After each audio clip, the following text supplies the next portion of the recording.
ఇప్పుడు మనం టెంపుల్కి వెళ్తాం, వెళ్ళేటప్పుడు చాలా మంది మార్నింగ్ అసలు బ్రేక్ఫాస్ట్ కూడా చేయకుండా తినేస్తే స్వామివారిని దర్శనం చేసుకోకూడదు అని చెప్పేసి అంటుంటారు. కొంతమంది ఏమో ఆ తినడానికి దర్శనానికి సంబంధం అని చెప్పేసి తినేసి వెళ్ళిపోతారు. ముఖ్యంగా మనం చూస్తుంటాము షిరిడీలో అయితే అసలు ఏమీ ఉండదు, తినేసి వెళ్ళిపోతారు, ఎలా పడితే అలా వెళ్ళిపోతారు. కానీ మనం వెంకటేశ్వర స్వామి టెంపుల్కి వెళ్ళినప్పుడు మాత్రం మనం తిరుపతిలో మాక్సిమం తినకుండా వెళ్ళేదానికే ట్రై చేస్తుంటాం.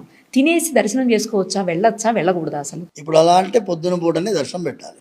ఇప్పుడు నిజంగా కనుక మీరు ఆహారం స్వీకరించకుండా దర్శనం చేయాలి అనుకుంటే కరెక్ట్, పొద్దున పూటనే దర్శనం పెట్టాలి. ఈ శరీరానికి ఉండే ఆహారానికి కళ్ళకు ఉండే ఆహారానికి ఏమి సంబంధం? మంచి పాయింట్ లేవనెత్తారు స్వామి. చాలా మంది ఉపవాసానికి అర్థం తెలియని వాళ్ళు ఉన్నారు. భగవంతుడి పైన భక్తితో చేసేది 2 విధములైన ఉపవాసం. మొదటిది శరీరంలో తీసుకునేటువంటి ఆహారాన్ని సెల్ఫ్ కంట్రోల్ చేసి నియంత్రించుకోవడం, కరెక్ట్. రెండవది ఈ మనస్సుని భగవంతుడితో కనెక్టెడ్గా